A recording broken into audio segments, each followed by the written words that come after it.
الحمدللہ رب العالمین الصلاۃ والسلام علی رسولہ الکریم فاعوذ باللہ من الشیطان الرجیم بسم اللہ الرحمن الرحیم۔ سورہ البقرہ میں ہم 103 آیت تک پڑھ لیا تھا ہم نے۔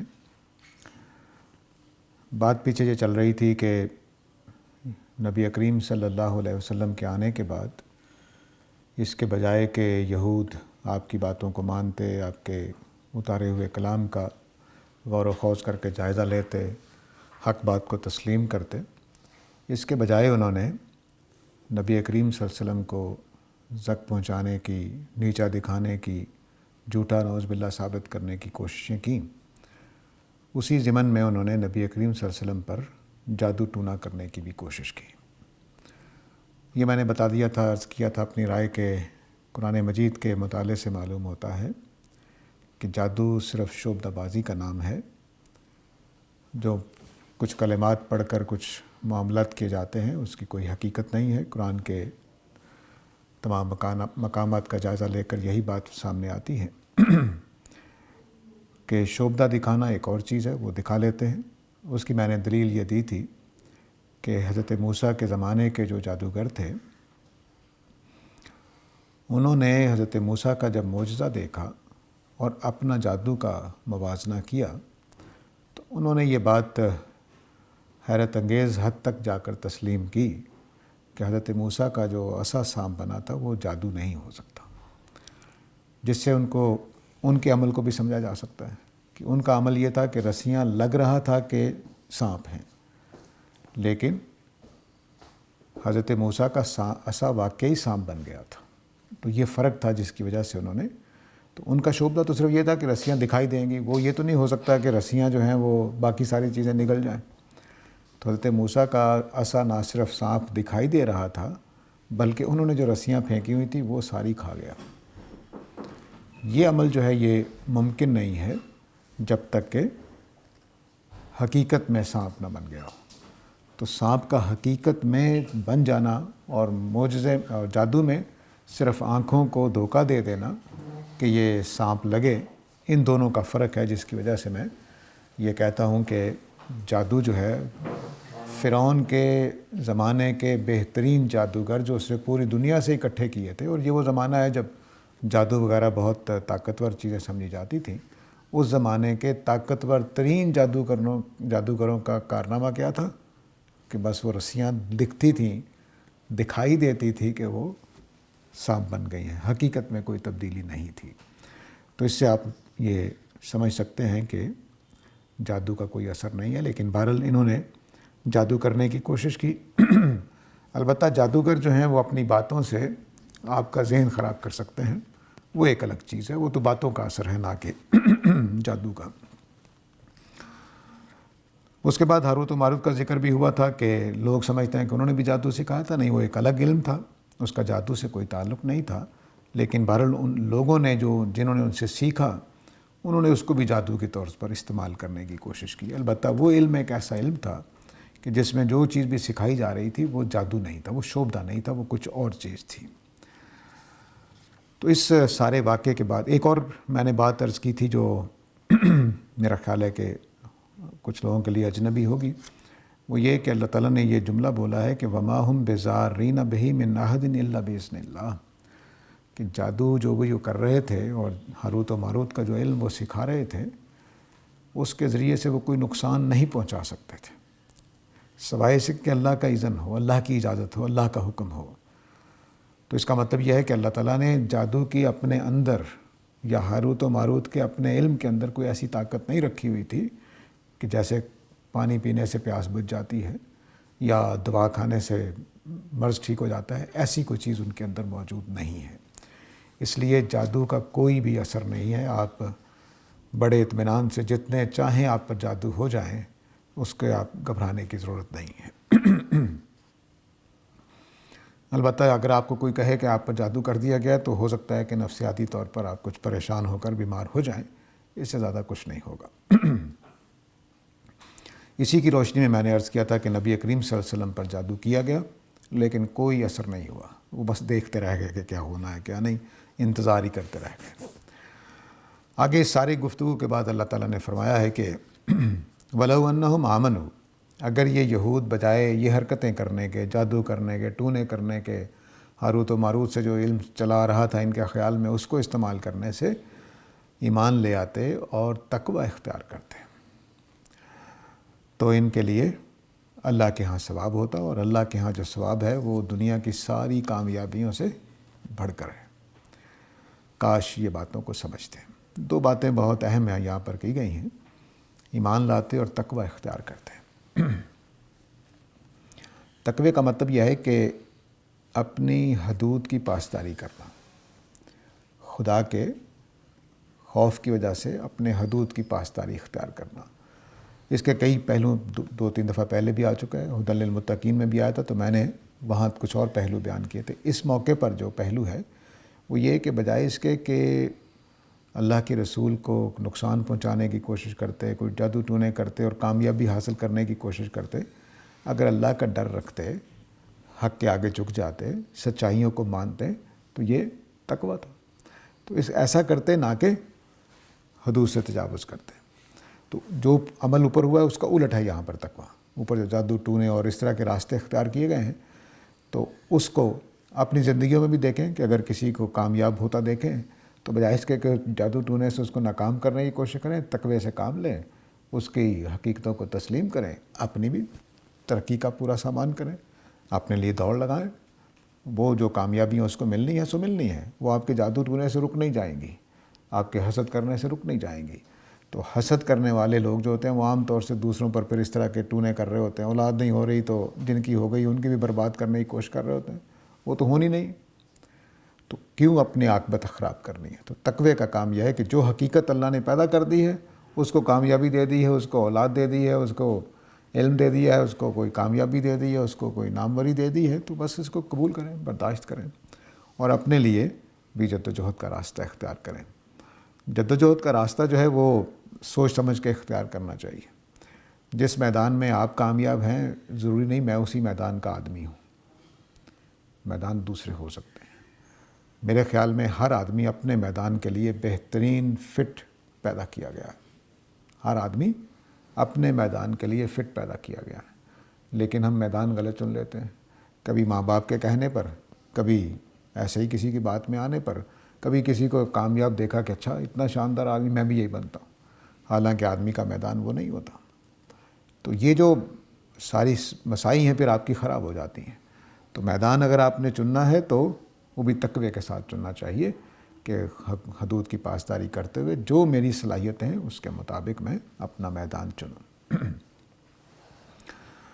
تو فرمایا کہ اگر یہ ایمان لے آتے، نبی کریم صلی اللہ علیہ وسلم کو مان لیتے، حق کو تسلیم کر لیتے، حسد کی بجائے، لڑنے کی بجائے، نبی صلی اللہ علیہ وسلم کو نیچا دکھانے کی نعوذ باللہ کوششوں کی بجائے تقوی سے کام لیتے ہیں، حقائق کو مان لیتے، سچائیوں کو تسلیم کرتے، نبی صلی اللہ علیہ وسلم کی نبوت سچی ثابت ہو رہی تو اس کو تسلیم کر لیتے، تو اللہ کے ہاں اجر پاتے، اور اللہ کے ہاں جو اجر ہے وہ ان دنیا کی کامیابیوں سے کہیں بڑھ کر ہے۔ انسان بعض اوقات یہ ہوتا ہے کہ اس کو نیچا دکھانے پر مجھے تسلی ہوگی، میرا رانجھا راضی ہوگا یا دل ٹھنڈا ہوگا، اس کے بغیر نہیں ہوگا۔ جبکہ بعض اوقات شکست تسلیم کر لینے میں بڑی کامیابی ہوتی ہے، غلطی کا اعتراف کر لینے میں بڑی کامیابی موجود ہوتی ہے، کیونکہ اب جب آپ غلطی کا اعتراف کرتے ہیں، شکست تسلیم کرتے ہیں، تو اگلی فتوحات کے راستے کھلتے ہیں، اگلی کامیابیوں کے راستے کھلتے ہیں۔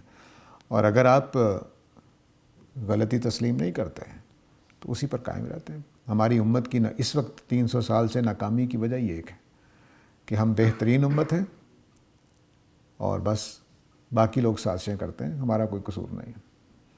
یعنی کوئی مذہبی لیڈر، کوئی سیاسی لیڈر اٹھا کر دیکھ لیں، فلاں کی سازش، امریکہ کی سازش، روس کی سازش، چائنا کی سازش، اور اندر اپنی سیاسی پارٹیوں کو دیکھ لیں، مذہبی جماعتوں کو، وہ بھی یہی کر رہے ہوتے ہیں۔ ان کی وجہ سے میں ناکام ہو گیا، انہوں نے مجھے یہ کر دیا، میں کامیاب ہو رہا تھا، وہ جل گئے، جلنے کے بعد یہ ہو گیا۔ کچھ بھی ایسا نہیں ہے، صرف ایک ہی قصور ہے کہ ہم نے اپنی غلطیوں پر دھیان دینا چھوڑ دیا ہے۔ تو یہ اگر ہم اپنے اندر چیز پیدا کر لیں کہ جو حق ہے اس کو تسلیم کر لیں، اور میری جو نقص ہے وہ بھی حق ہے، میں نے غلطی کی تھی وہ حق ہے، سچائی ہے کہ میں نے غلطی کی تو اس کو تسلیم کریں، تو تقویٰ یہ ہے کہ دوسرے کی خوبی کو، سچائی کو، حق بات کو، دین کو جو سچا ہے اس کو قبول کر لیں اور اپنی غلطی کو تسلیم کر لیں۔ تو اگر یہ اپنے حسد کے اوپر دھیان دیتے تو نبی کریم صلی اللہ علیہ وسلم پر ایمان لے آتے۔ اگلے حسرت کا جملہ فرمایا کہ لو کانوا یعلمون، کاش یہ بات کو سمجھتے کہ اللہ کے ہاں جو اجر ملنے والا ہے وہ اس سے بہتر ہے۔ دنیا کی کوئی کامیابی بھی دائمی نہیں ہے اور کوئی ناکامی بھی دائمی نہیں ہے۔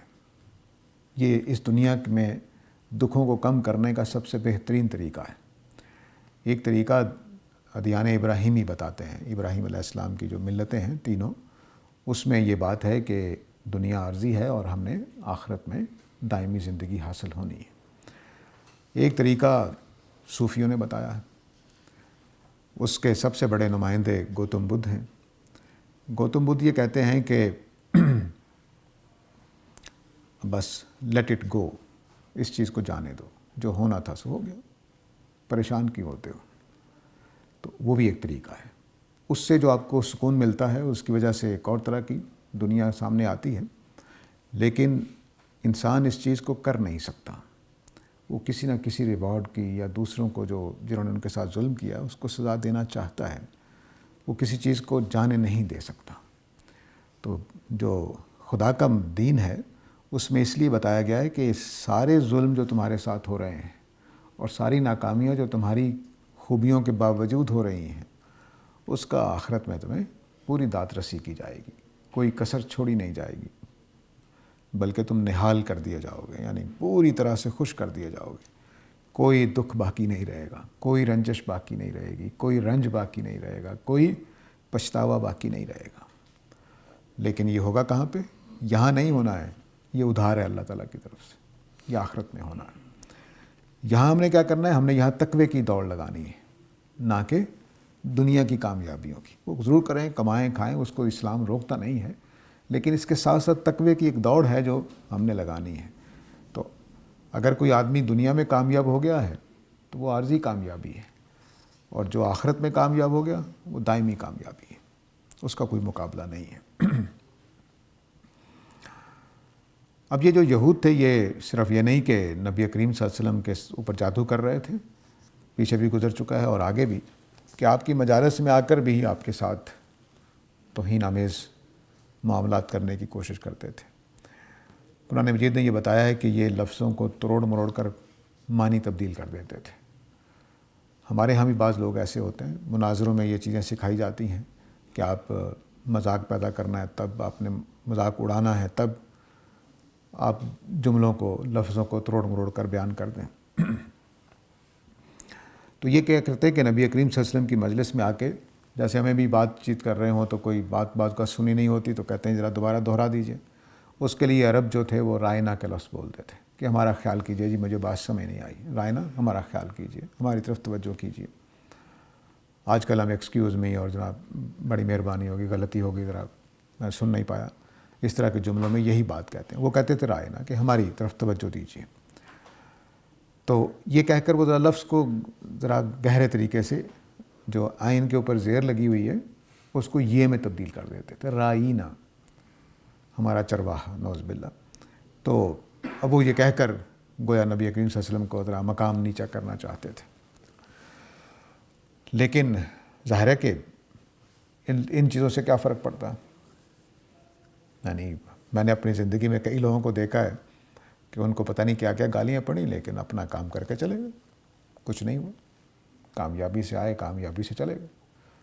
لیکن ظاہر ہے کہ اگر وہ انہی چیزوں میں پڑ جاتے کہ وہ بھی جواب دینے لگ جاتے تو اپنا بھی کام خراب کرتے اور دوسروں کا بھی۔ تو اس لیے ان طرح کی چیزوں سے کچھ نہیں ہوتا۔ لیکن بہرحال جب آدمی گھٹیا جگہ پہ آ جاتا ہے تو پھر اس طرح کی حرکتیں کرتا ہے۔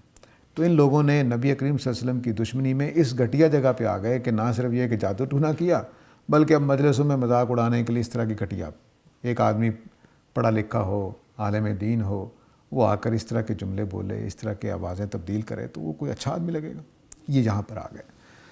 تو اللہ تعالیٰ نے کہا کہ اے مسلمانوں، یا ایھا الذین آمنوا لا تقولوا رائنا، رائنا نہ کہا کرو، وقولوا انظرنا، بلکہ کہا کرو انظرنا، کہ ہماری طرف توجہ دیجیے، واسمعوا، اور توجہ سے سنا کرو۔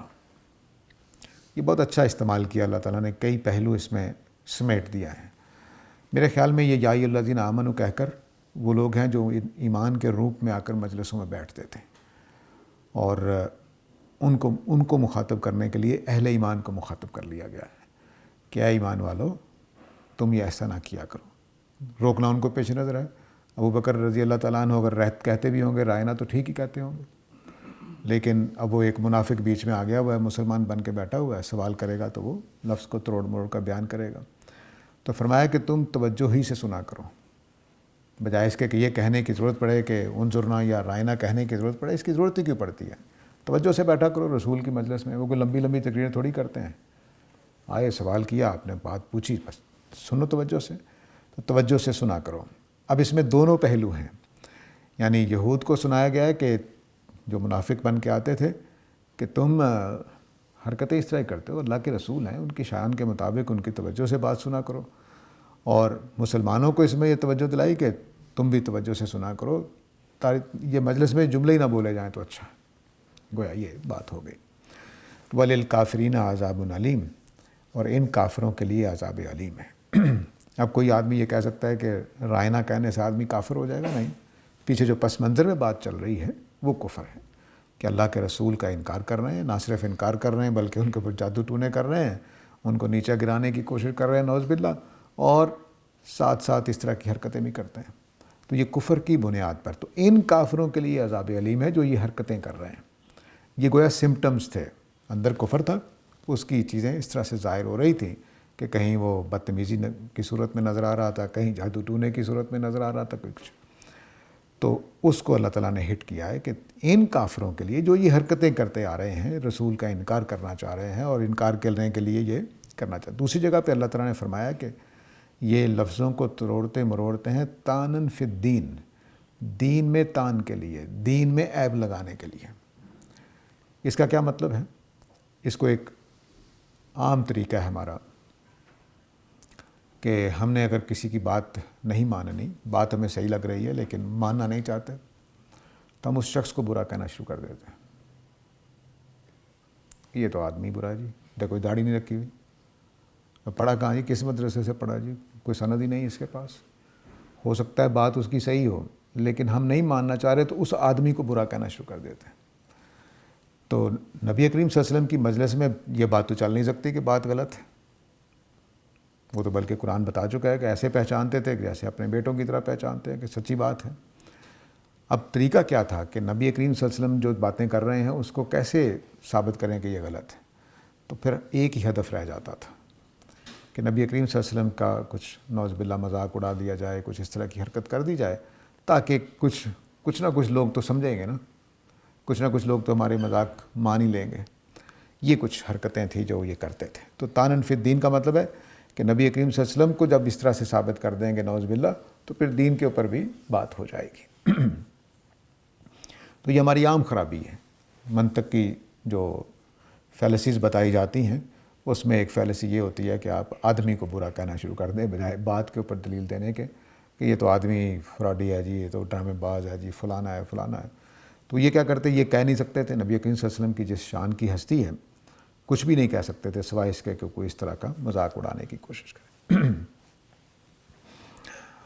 تو یوں فرمایا کہ ان کافروں کے لیے جو اس جرت میں چلے گئے ہیں کہ اللہ کے رسول کا اس طرح سے مذاق اڑائیں اور نبی صلی اللہ علیہ وسلم کو گرانے کے لیے ان کے اوپر جادو کریں تاکہ دین کا جو، اگر مثال کے طور پر نبی صلی اللہ علیہ وسلم پہ جادو ہو جاتا، جادو کی وجہ سے کوئی پریشان دکھائی دیتے تو کہتے لو جی یہ اللہ کے رسول ہے۔ تو چونکہ ایسا کچھ نہیں ہوا تو اس لیے وہ بے بس تھے، اب بے بسی میں وہ یہ حرکتیں کرتے تھے۔ اب اس کے پیچھے جو محرک کیا ہے وہ سمجھ لیجئے۔ ما یود الذین کفروا من اہل الکتاب ولا المشرکین ان ینزل علیکم من خیر من ربکم۔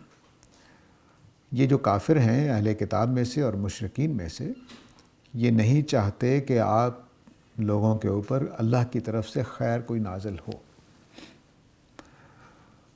اصل پیچھے محرک یہ ہے، یعنی اگر ایک آدمی کے اوپر اللہ کی طرف سے وحی آ رہی ہے اور ایک قوم صحابہ کی صورت میں آپ کے ساتھ ہے اور ان کے اوپر اللہ کی رحمتیں نازل ہو رہی ہیں، تو وہ یہ چاہتے تھے کہ اہل کتاب کے یہ کسی طرح سے یہ رک جائے۔ اس کے رکنے کے لیے انہوں نے جو طریقہ اختیار کیا ہے وہ آپ نے دیکھ لیا ہے کہ نبی کریم صلی اللہ علیہ وسلم کو نعوذ باللہ متون کر دیا جائے، یا آپ کو جادو ٹونے کے ذریعے سے دنیا سے ہی بھیج دیا جائے۔ یہ وہ انہوں نے راستہ اختیار کیا کہ جب محمد صلی اللہ علیہ وسلم نہیں رہیں گے تو وحی نہیں آئے گی، یہ سوچا انہوں نے۔ اور اگر وہ قابل قبول نہیں رہتے قوم کے ہاں کہ اچھا اس طرح کے آدمی ہمارے نبی ہیں، تو تب بھی اللہ تعالیٰ فیصلہ تبدیل کر لے شاید۔ تو یہ ان کی اگر آپ موجودہ ہسٹری دیکھیں تو انہوں نے حضرت مسیحا کو دوبارہ بلانے کے لیے دجال پیدا کرنے کی کوشش کی، ایک نہیں کئی دفعہ کوششیں کی ہیں، کیونکہ کرائسٹ اس وقت آئے گا جب اینٹی کرائسٹ ہوگا۔ تو یہ ان کا طریقہ عجیب و غریب بات ہے کہ جو اللہ نے ان کو تورات میں طریقہ بتایا ہے کامیابی کے لیے وہ اختیار نہیں کرنا، بلکہ ایسے راستے اختیار کرنے ہیں کہ جو شیطان بھی پناہ مانگے کہ یہ کیسے ہو سکتا ہے۔ اور یہ میں بار بار مجھے پلٹ کر یہ کہنا پڑتا ہے کہ یہ نہ سوچیں کہ ہم ایسے نہیں ہیں۔ ہم نے پچھلے 150 سال میں جو امت اسلامیہ کی ترقی کے لیے راستے اختیار کیے ہیں وہ بھی ایسے ہی ہیں، وہ بھی کوئی پازیٹیو چیزیں نہیں ہیں۔ آپ اٹھا کر دیکھیں کہ جو قرآن مجید نے جو طریقہ بتایا ہوا ہے وہ اختیار ہی نہیں کیا، اپنے طریقے بنائے ہیں، اپنے ہی کوئی سوچیں سوچی ہیں۔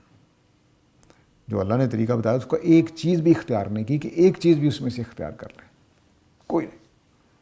بس ایک لمبی داستان ہے کہ میں بہترین آدمی ہوں، میں نے ایک تنظیم بنا لی ہے، آپ بہترین آدمی ہیں، آپ نے ایک تنظیم بنا لی ہے، اور بس اس کا کوئی پتہ نہیں کہاں سے اس کا اصول نہیں ہے، کیا کیا ہے، نہ اس میں سماج کا مطالعہ، نہ انسانی ذہن کا مطالعہ، نہ اس میں قرآن کا مطالعہ، کچھ بھی شامل نہیں۔ بس مجھے ایک خیال آیا تو میں نے ایک تنظیم بنا لی، آپ کو خیال آیا تو آپ نے بنا لی۔ نتیجہ کیا نکلا کہ سارے کے سارے اتنی لمبی یعنی ایسی جد و جہدیں بھی ہیں کہ آدمی دیکھ کر رشک کرتا ہے کہ کیا بات ہے، حاصل کیا ہے؟ سوائے افتراق کے اور کچھ حاصل نہیں، کچھ بھی حاصل، کیونکہ اس لائن پر چلے ہی نہیں جس لائن پر چل کر کامیابیاں ملتی ہیں۔ تو یہ ان کے ہاں بھی ایسا ہی تھا کہ اب اللہ کی مدد لینی ہے تو کیا طریقہ، اب اللہ کے رسول کے خلاف ہو کر کے اللہ کی مدد آ جائے گی، کتنی عجیب بات ہے۔ یہ انہوں نے سوچ لیا، پتہ نہیں کیسے سوچ لیتا آدمی کہ اللہ کے رسول، اللہ سے مدد لینے کے لیے اللہ کے رسول کی مخالفت کر دو، یہ ممکن کیسے؟ تو یہ انہوں نے راستہ اختیار کیا، پتہ نہیں کس نے الہام کیا ان کو، کیسے ہوا۔ تو چاہتے کیا تھے کہ اللہ کی وحی بند ہو جائے نبی کریم صلی اللہ علیہ وسلم پر، صحابہ پر۔ اس کے لیے راستہ کیا اختیار کر رہے تھے وہی آپ کو بتا دیا 2-3 آیتوں میں اللہ تعالیٰ نے۔ واللہ یختص برحمتہ من یشاء، فرمایا کہ ان کے ایسا کرنے سے کچھ نہیں ہوگا، نہ مشرکین کی سازشوں سے نہ اہل کتاب کی سازشوں سے یہ کام رکنے والا ہے، کیونکہ اللہ تعالیٰ جس کے لیے چاہتا ہے اپنی رحمت کو خاص کر دیتا ہے۔ جس کے لیے چاہتا ہے، اس کا مطلب یہ ہے کہ کوئی ضابطہ اصول ہے اللہ کے ہاں، وہ اللہ نے بتایا نہیں کہ میں جب کسی رسول کو چنتا ہوں تو کیا اصول ہوتا ہے، لیکن یہ اللہ تعالیٰ نے بتا دیا ہے کہ میں ایک یہاں پر یہ بات جو ابھی سامنے آئی ہمارے کہ بس اللہ تعالیٰ خاص کر لیتے ہیں۔ دوسرا یہ بتا دیا کہ اللہ یعلم حیث یجعل رسالتہ، اللہ کو معلوم ہے کہ اس نے اپنی رسالت کس کو دینی ہے۔ ایسا نہیں ہے کہ وہ بے خیالی میں دے دیتے ہیں یا بس کوئی اصول قاعدہ نہیں ہے، اللہ کو پتہ ہے۔ لیکن یہود یہ خیال کر رہے ہیں، مشرکین یہ خیال کر رہے ہیں کہ نعوذ باللہ اللہ سے غلطی ہو گئی۔ وہ کہتے تھے کہ کوئی مکہ کے کسی بڑے آدمی پر آتا، یہ کہتے ہیں کہ ہمارے اوپر کسی آدمی پر آتا۔ تو یہ اللہ کا فیصلہ، تو فرمایا کہ اللہ تعالیٰ کا فیصلہ خود اس کی اپنی مشیت کے مطابق ہے، وہ جس کے لیے چاہتا ہے اپنی رحمت کو خاص کر دیتا ہے۔ وہ تمہاری تمناؤں پر رسالت نہیں دیتا یا تمہاری خواہشوں کے مطابق رسالت نہیں دے گا، وہ اپنی مشیت کے مطابق دیتا ہے، جو اس نے چاہا اس کے مطابق۔ واللہ ذو الفضل العظیم، یہ بڑا دلچسپ وصف ہے کہ سنا ان کو رہے تھے کہ بھئی تم یہ کوششیں کر رہے ہیں کہ تمہارے اوپر وحی نازل نہ ہو، لیکن ساتھ یہ فرما دیا کہ اللہ بڑے ذو الفضل عظیم والا ہے، اس لیے جس کو چاہتا ہے اپنی نبوت کے لیے خاص کر لیتا۔ تو اس کا مطلب یہ ہوا کہ نبی کریم صلی اللہ علیہ وسلم اور ان کے جو ساتھی ہیں وہ اللہ تعالیٰ کے فضل عظیم کے مستحق ہیں، ان کو اللہ نے چن لیا ہے، محمد صلی اللہ علیہ وسلم کو اپنی شخصی خوبیوں کی وجہ سے اور صحابہ کو ان کی شخصی خوبیوں کی وجہ سے ان کا ساتھی مان لیا ہے۔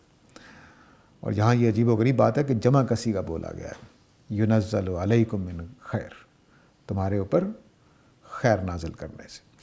تو اب یہود نے جو سازشیں کی کہ کسی طریقے سے اللہ تعالیٰ کی طرف سے یہ وحی رک جائے، اس کو اللہ تعالیٰ نے بالکل رد کر دیا۔ یہاں کچھ لوگوں نے یہ خیال کیا ہے کہ یہ حسد کی وجہ سے ایسا کرتے۔ حسد بلا شبہ موجود ہے، لیکن مشرکین کا حسد نہیں ہے۔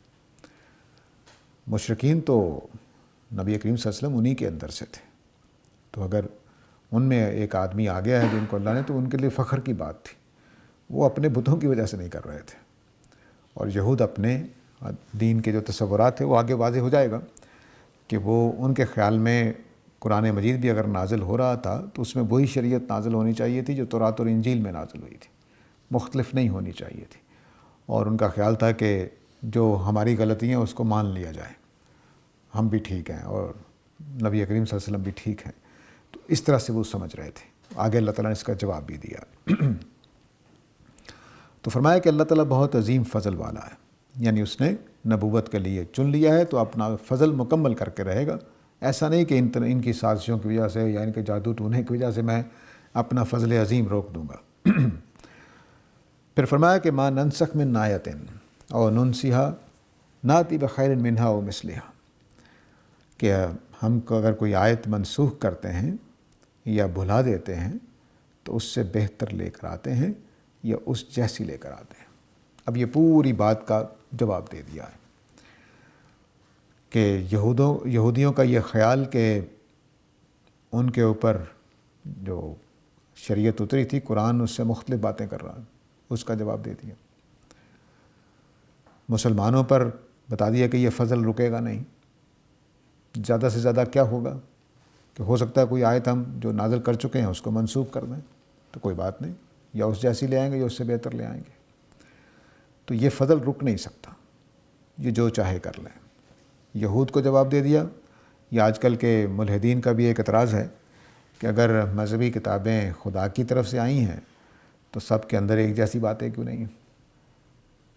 تورات کچھ کہہ رہی ہے، انجیل کچھ کہہ رہی ہے، قرآن کچھ کہہ رہا ہے، اور کنفیوشس کی کتابیں کچھ کہہ رہی ہیں، اور تاؤ مت کی کتابیں کچھ کہہ رہی ہیں، جین مت کی کچھ کہہ رہی ہیں، تو ایک جیسی باتیں کیوں نہیں ہیں؟ تو یہ صرف ظاہری طور پر دیکھنے کا ایک نتیجہ ہے۔ شریعت کے کچھ احکام ہیں جو مختلف ہوئے ہیں، باقی دین وہی ہے۔ یعنی اگر آپ دین ابراہیمی کی تینوں شاخوں میں دیکھیں، وہ اللہ کو مان رہے ہیں، توحید کے قائل ہیں، آخرت کو مانتے ہیں، رسولوں کو مانتے ہیں، فرشتوں کو مانتے ہیں، بنیادی دین تو وہی ہے۔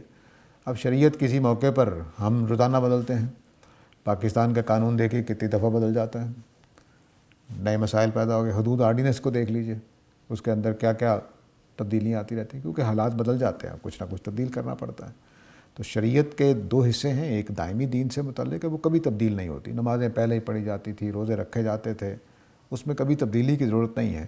تبدیلی کی ضرورت ہوتی ہے غلامی کا کیا کرنا ہے، طلاق کا کیا کرنا ہے، وہ قوم کے حالات کے اعتبار سے، صورتحال کے اعتبار سے قوانین بدلتے رہتے ہیں۔ اس کا کوئی تعلق اس سے نہیں ہے کہ اللہ تعالیٰ کے علم ناقص ہے یا اللہ تعالیٰ کے یہاں کوئی مسئلہ ہو گیا ہے۔ اور یہاں اللہ تعالیٰ نے اس بات کا بھی جواب دیا ہے کہ یہ کوئی اللہ تعالیٰ کی شان کے خلاف نہیں ہے کہ کوئی آیت منسوخ کر کے نئی آیت لے آئیں۔ اس کا آگے جواب مزید دیں گے اللہ تعالیٰ۔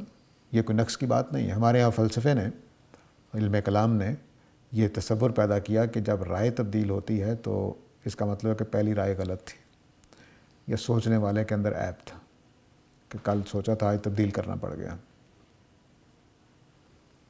کل جو سوچا تھا آج اسے تبدیل کرنا پڑ گیا، اس کا مطلب ہے کہ بات غلط تھی، ذات سوچنے والے کے اندر نقص تھا۔ یہ لازم نہیں آتا، اس وقت بھی صحیح سوچا گیا تھا، آج بھی صحیح سوچا گیا، لیکن جس چیز کے بارے میں سوچا گیا تھا وہ تبدیل ہو گئی، تو سوچنے والے کا نقص ہوا یا چیز میں تبدیلی کی وجہ سے سوچنے والے کی اچھائی ہوئی۔ یہ عیب ہوتا ہے کہ میں کہوں جی نہیں میں نے جو پہلے دن بات کہی تھی وہی کروں گا، اب جو بھی حالات ہو گئے، سیلاب آ گیا تب بھی نماز پڑھنی ہے مسجد میں جا کر، یہ خرابی ہوگی۔ عام حالات میں تو مسجد میں جا کے نماز پڑھنی ہے، لیکن سیلاب آ گئے اب بھی مسجد جا کے کھولیں گے، اذان دیں گے، نماز پڑھیں گے، ڈوبتے ہیں ڈوب جائیں، غرق ہوتے ہیں تو غرق ہو جائیں، نماز ویسے ہی پڑھنی ہے۔ یہ عیب ہوگا۔ یہ عیب تو نہیں ہے کہ سیلاب آئے گا تو نرمی کر دی جائے قانون میں، سیلاب نہ آیا ہو تو سختی رکھی جائے قانون میں۔ تو عیب تو یہ ہے کہ کسی غلط جگہ پہ ڈٹ جائے آدمی۔ یہ عیب نہیں ہے کہ حالات کے مطابق اپنا حکم تبدیل کر دے۔ یہ تو نہایت حکمت کی، نہایت عدل کی، نہایت شفقت کی بات ہے کہ اپنے بندوں کے لیے اللہ تعالیٰ حالات کے مطابق معاملات میں سختی نرمی کرتے رہتے ہیں۔ اس کو اللہ تعالیٰ نے بیان بھی کیا تھا کہ میں وضو کا جب حکم آیا تھا کہ میں کوئی ایسا نہیں کرتا کہ تمہارے اوپر سختی کروں، میں بس تمہیں پاک کرنا چاہتا ہوں۔ پاک کرنے کے لیے تیمم کا اصول دے دیا۔ اب تیمم میں کچھ بھی نہیں کرتے ہم، کوئی بڑا عمل نہیں کرتے، بس مٹی پہ ہاتھ پھیرے اور چہرے پہ پھیر لیے، بس اس سے زیادہ کچھ نہیں کرتے۔ تو اللہ تعالیٰ کی یہ نرمی ہے کہ وہ کن حالات میں کیا حکم دیتے ہیں۔ اس کو بیان کیا کہ میں جب کوئی آیت منسوخ کرتا ہوں یا اس کو بھلا دیتا ہوں تم لوگوں کو، تو یا ویسی ہی لے کر آتا ہوں یا اس سے بہتر لے کے آتا ہوں۔ تو اس میں کیا خرابی ہے؟ الم تعلم ان اللہ علی کل شیء قدیر، کیا تم یہ چاہتے ہو کہ اللہ کی یہ طاقت چھین لے کہ اللہ تعالیٰ اپنا حکم بدل نہیں سکتا؟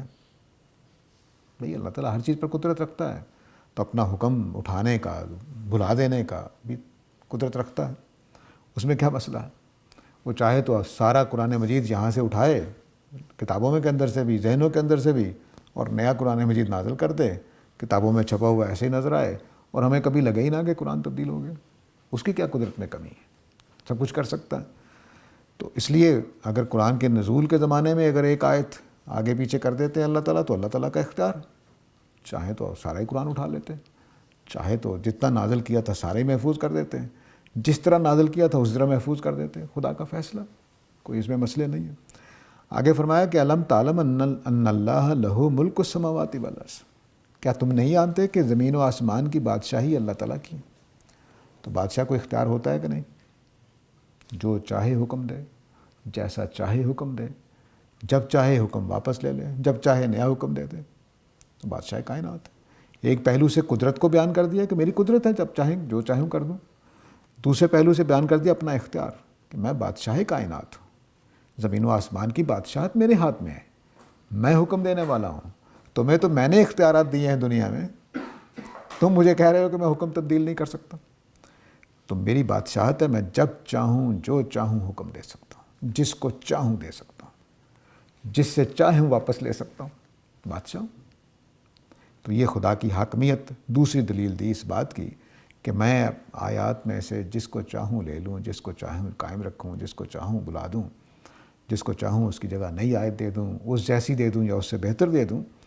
تو میرے لیے کوئی مسئلہ نہیں ہے، کیونکہ میرے پاس دو چیزیں ہیں، میں خالق کائنات ہوں، کوئی ہر طرح کی قدرت رکھتا ہوں، اور دوسرا یہ کہ مجھے ہی بادشاہت کا حق حاصل ہے۔ قانون دینے کا حق اگر کسی کو ہے تو وہ میں ہوں، یہ اللہ تعالیٰ بتا رہے ہیں۔ تو اس لیے میں جب چاہوں کوئی حکم منسوخ کر سکتا ہوں، جب چاہوں کوئی حکم دے سکتا ہوں۔ اب آگے فرمایا کہ وَمَا لَكُم مِّن دُونِ اللَّهِ مِّن وَلِيٍّ وَلَا نَصِيرٍ، تمہیں اپنا سوچنا چاہیے کہ جب میں آیتیں نازل کر دوں، نیا حکم دے دوں، نئی نبوت پیدا کر دوں، تو اگر نہیں مانو گے تو تمہارا انجام کیا ہوگا۔ اس کو دیکھو، بجائے اس کے کہ یہ نقص نکالو کہ اللہ تعالیٰ نے کیوں تبدیل کر دیا جی، یہ کہنے کی جرت کرنے کے بجائے کہ اللہ کو کیا حق پہنچتا ہے جی تورات کے خلاف قرآن میں نازل ہو جائیں۔ یہ سوچو کہ اللہ نے نازل کر دیا ہے تو تمہارا کیا بنے گا انکار کرنے کے بعد۔ یاد رکھو کہ اللہ کے علاوہ تمہارا کوئی ولی اور کوئی مددگار نہیں ہے، اس نے جب پکڑ لیا تو مارے جاؤ گے۔ تو یہ پوری بات جواب دے دی اس بات کی کہ یہ جو مین میخ نکالنے کی کوششیں کرتے ہیں اور یہ اعتراض کر رہے ہیں کہ قرآن مجید میں تورات سے مختلف احکام آ گئے ہیں، تو اس کی وجہ یہ نہیں ہے کہ یہ نبوت جھوٹی ہے یا نبی کریم صلی اللہ علیہ وسلم پر قرآن نازل نہیں ہو رہا ہے، اس کی وجہ تمہارے اندر کا خناس ہے، کیونکہ اللہ تعالیٰ کو پورا اختیار حاصل ہے، پوری قدرت حاصل ہے، جب چاہیں قانون تبدیل کر دیں، جب چاہیں نیا حکم دے دیں۔ تمہیں سوچنا ہے کہ تم خدا کی مخلوق ہو، خدا کے آگے جواب دہ ہو، تو اگر انکار کر دو گے، یہ بات واضح رہنی چاہیے کہ ان کے اوپر پیچھے اللہ تعالیٰ کھل کے بات کر چکے ہیں کہ یہ حق کو جانتے ہیں، پوری طرح سے بات کو سمجھ گئے ہوئے ہیں ان کو معلوم ہو گیا ہوا ہے کہ نبی کریم صلی اللہ علیہ وسلم سچے رسول ہیں۔ اب دیکھیے یہ 15-16 سال ہو چکے ہیں جب یہ سورہ اتری ہے، نبی کریم صلی اللہ علیہ وسلم کو نبوت کا اعلان کیے ہوئے 15-16 سال ہو چکے ہیں، اس میں آ کر یہ بات ہو رہی ہے۔ ایسا نہیں کہ پہلے دن کہہ دیا گیا کہ یہ تم انکار کر رہے ہو، نہیں، پوری طرح بات واضح تھی۔ تو اب یہاں پر یہ ہمیں بھی اپنا جائزہ لینا چاہیے کہ بعض اوقات ہمیں حق بات نظر آ رہی ہوتی ہے، لیکن ہم صرف مین میخ نکالنے کے لیے، بات کو ٹالنے کے لیے، بات سے بچنے کے لیے، گریز کرنے کے لیے کوئی بہانے سے بنا رہے ہوتے ہیں۔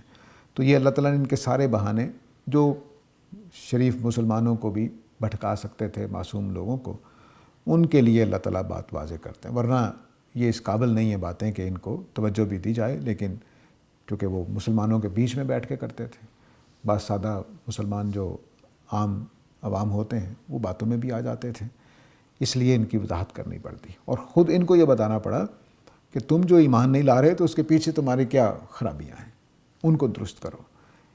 ایسا نہ سمجھو کہ کوئی تم حق پر قائم ہو اور اب نبی کریم صلی اللہ علیہ وسلم نعوذ باللہ کوئی باطل بات لے کر آ رہے ہیں، نہیں، وہ بات صحیح لے کر آ رہے ہیں، تمہارے اندر خرابیاں ہیں۔ تو یہ بات واضح کرنے کے لیے تو پچھلے سے میں نے 2-3 درس پہلے یہ عرض کیا تھا کہ ان کے اوپر بات واضح کر دی گئی تھی کہ تم یہ ایمان کیوں نہیں لا رہے، اور ان کا جو اس کا کہنا کہ ہمارے اوپر جو نازل ہوا ہے اس کو ہم مانتے ہیں، باقی کو نہیں مانتے، یہ آیت 91 میں بات کہی گئی تھی۔ اس بات کے بعد پھر اللہ تعالیٰ نے مسلمانوں کو مخاطب کر لیا تھا، ساتھ ساتھ ان کو بھی باتیں کرتے چلے جا رہے تھے، لیکن مسلمانوں کو بھی مخاطب کر لیا تھا کہ تم ان کی ریشہ دوانیوں میں، ان کی شرارتوں کے اثر میں نہ ہو، انہوں نے تو ایسا ہی کرتے رہنا ہے۔ اور پھر کردار کی جو گھٹیا ترین صورت تھی کہ اللہ کے رسول کو رسول مانتے ہوئے جادو کر رہے ہیں ان کے خلاف، رسول مانتے ہوئے ان کو مجلس میں آ کر مذاق بنانے کی کوشش کرتے ہیں۔ تو یہ ساری حقیقت اللہ تعالیٰ نے واضح کر دی مسلمانوں، تاکہ ان کے اوپر، مسلمانوں کے اندر جو کچھ لوگ ان کی باتوں میں آ جاتے ہیں، ان کے اوپر بات واضح ہو کہ معاملہ کتنا سنگین ہے جو یہ اختیار کیے ہوئے ہیں۔ اس لیے یہاں پر بہت ہی سخت جملہ ہے کہ ما لکم من دون اللہ من ولی ولا نصیر، کہ اللہ کے مقابلے میں کون آئے گا تمہاری مدد کرنے کے لیے؟ کوئی بھی نہیں آ سکتا، تو پکڑے جاؤ گے، مارے جاؤ گے۔ اس کے بعد فرمایا کہ ہم تریدون ان تسألوا رسولکم کما سئل موسیٰ من قبل۔ بہت خوبصورت جملہ ہے، مسلمانوں کو مخاطب کیا ہوا ہے۔ تو فرمایا کہ کیا تم یہ چاہتے ہو کہ تم بھی اپنے رسول سے ویسے ہی سوال کرو جیسے حضرت موسیٰ سے سوال کیے گئے تھے؟ اب دیکھیے کہ بات کہاں پہنچا دی، مسلمانوں کو مخاطب کر کے۔ یہ سوال اوپر جو تھا نا بھئی، تو رات میں باتیں اور ہیں، قرآن میں باتیں اور ہیں، اسی طرح وہ سوالات جو پیچھے بھی گزرے ہیں، ان کو جتنے بھی سوالات ہیں ان کو سامنے رکھ کر بتایا کہ یہ تم کیا اپنے رسول سے ویسے ہی سوال کرنا چاہتے ہو جیسے موسیٰ سے کیے گئے؟ تو اشارہ کر دیا کہ تمہیں یہ سوال کون سکھا رہا ہے؟ یہود سکھا رہے تھے۔ تو مسلمانوں کی صفوں میں بیٹھ کر جو منافقین یہ سوال کرتے تھے، پیچھے سے وہ انجیکٹ کیے ہوئے تھے یہود کے۔ تو فرمایا کہ کیا تم بھی اپنے رسول سے وہی سوال کرو گے جو موسیٰ سے پوچھے گئے ہیں؟ انہی کے سوالات ہیں نا جو یہاں سامنے آ رہے ہیں۔ اب حضرت موسیٰ سے سوالات آپ پیچھے پڑ چکے ہیں، سورہ البقرہ پوری تفصیل کر رہی ہے۔ وہ کہتے گائے ذبح کرو، کہتے کون سی گائے، کس طرح کی گائے، کس رنگ کی، کس سائز کی، کس عمر کی، کیا کچھ نے پوچھا، پڑھ چکے ہیں ہم۔ انہوں نے کہا کہ بھئی سبت میں یہ کرنا ہے، انہوں نے دوسرا کام کر دیا۔ انہوں نے کہا کہ میثاق باندھا ہے طور کے نیچے، انہوں نے اور ہی کہانی بنا ڈالی۔ انہوں نے کہا کہ ہمارا خدا وہ ہے جو اوپر رہتا ہے آسمانوں میں اور زمین پہ، اور اس نے سب کچھ خلق کیا، انہوں نے بچڑے کو معبود بنا لیا۔ یہ سارا کچھ وہ کرتے رہے ہیں۔ اس طرح کے سوالات کے بارے میں کہا کہ کیا تم بھی ایسا ہی کرو گے؟ رسولوں سے سوال کا مطلب کیا ہوتا ہے، اس کو سمجھ لینا چاہیے۔ رسول سے جب کوئی سوال کیا جائے گا اور اس کا جواب آ جائے گا تو وہ دین بن جائے گا۔ یہ نزاکت یہ ہوتی ہے رسولوں کے زمانے میں، ہر پوچھا گیا سوال جب اس کا جواب رسول کی طرف سے آئے گا تو وہ اس کی حیثیت بڑی بلند ہوتی ہے۔ وہ ایسا نہیں کہ میرے آپ کا سوال جواب ہے، ایسا نہیں، وہ اللہ کے رسول کی بات ہے۔ اب وہ جو دین بن جاتا ہے تو پھر اس میں اگر اس طرح کے سوال کیے جائیں کہ جی میں نے مثلاً صحابہ پوچھتے نبی کریم صلی اللہ علیہ وسلم سے کہ بھئی عید کے دن ہم کون سا بکرا ذبح کریں، جو کچھ آپ بتا دیتے ہیں، بھئی اس کی عمر اتنی ہو، اس کا وزن اتنا ہو، اس کا رنگ اتنا ہو، اس کے پاؤں ایسے ہوں تو دین بن جانا تھا۔ اور کسی امتی کے لیے قربانی کرنا آسان نہیں رہنا تھا۔ اگر یہود کی طرح صحابہ بھی سوال کر لیتے تو ایک تو یہ پہلو تھا، دوسرا پہلو یہ تھا کہ رسول کو زج کرنا ہے، بات مانی ہونی نہیں ہے، وہ کوئی سمجھنے کے لیے سوال نہیں کرنا، صرف زج کرنے کے لیے، بات کو ٹالنے کے لیے، انکار کرنے کا بہانہ بنانے کے لیے۔ تو یہاں پر وہی سوال چلے بحث تھے کہ تم اپنے رسول سے ویسے ہی سوال پوچھنا چاہتے ہو جیسے کفر کرنے کے لیے حضرت موسیٰ سے پوچھے گئے تھے، انکار کے بہانے ڈھونڈنے کے لیے حضرت موسیٰ سے کیے گئے تھے۔ اس لیے اگلی بات یہ فرمائی کہ وَمَن يَتَبَدَّلِ الْكُفْرَ بِالْإِيمَانِ، جس نے ایمان کو کفر سے تبدیل کر دیا فَقَدْ ضَلَّ سَوَاءَ السَّبِيلِ، تو وہ سیدھے راستے سے بھٹک گیا۔ اب ایمان کو کفر میں تبدیل کرنے کا کیا مطلب ہے؟ کہ یہ دلوں سے جان چکے تھے، ان کا لاشعور گواہی دے رہا تھا کہ نبی کریم صلی اللہ علیہ وسلم سچے رسول ہیں، کوئی انکار کی گنجائش باقی نہیں رہی تھی، لیکن یہ انکار کرنے کے لیے اس طرح کے سوالات کرتے تھے، اس طرح کے بہانے بناتے تھے، حالانکہ خود ان کی اپنی تاریخ سے واضح ہے کہ انبیاء نے کس طرح سے شریعت تبدیل کی ہے۔ قبلے ہی کا معاملہ دیکھ لیں کہ جب مصر میں رہتے تھے حضرت موسیٰ کے گھرانوں کو قبلہ بنایا گیا، وہاں سے نکلے تو جو تابوت سکینت تھا جس میں حضرت موسیٰ کی چیزیں تھیں، عصا اور اس طرح کی چیزیں، اس کو قبلہ بنا لیا گیا۔ جب حضرت سلیمان نے ہیکل سلیمانی بنایا تو اس کو قبلہ بنا لیا گیا۔ یہ جانتے تھے کہ ہمارے اندر ایک ہی حکم کن 3 تبدیلیوں سے گزرا، اس کے باوجود یہ سوال کر سکتے تھے کہ شریعت کیسے بدل رہی ہے جی قرآن مجید میں؟ نہیں کر سکتے تھے، لیکن صرف انکار کا بہانہ بنانے کے لیے انہوں نے ایسا کیا۔ تو اس وجہ سے اللہ نے کہا کہ تم ایمان کو کفر میں تبدیل کر رہے ہو، تو جس نے ایمان کو کفر میں تبدیل کیا وہ سیدھے راستے سے بھٹک جائے گا۔ سواء السبیل سیدھے راستے کے 2 معنی ہیں۔ ایک معنی وہ ہے کہ سیدھا راستہ جو دین جس کو ہم کہتے ہیں صحیح ہدایت، سچی ہدایت، اور دوسرا ہوتا ہے کہ جو منزل تک پہنچانے والا ہوتا ہے۔ وہ ہدایت نہیں ہوتی جو آپ کو منزل تک نہ پہنچائے۔ ہدایت کون سی چیز ہوتی ہے؟ جو آپ کو منزل تک پہنچا دے۔ تو قرآن مجید اس معنی میں ہدایت ہے کہ یہ آخرت میں کامیابی تک لازماً پہنچائے گا، اور قرآن کے علاوہ جتنی ہدایتیں ہیں ان کے بارے میں یہ کہنا ناممکن ہے کہ وہ لازمی صحیح انجام تک پہنچائے گا، منزل تک پہنچائے گا۔ تو فرمایا کہ جس نے اس قرآن کا انکار کر دیا وہ منزل والی ہدایت نہیں پائے گا، پھر وہ ایسے راستے سے بھٹک جائے گا جو منزل تک لے جانے والا ہے۔ تو یہاں پر بات کو روک لیتے ہیں، سوالات کے لیے ٹائم ہو گیا ہے، سوالات کے لیے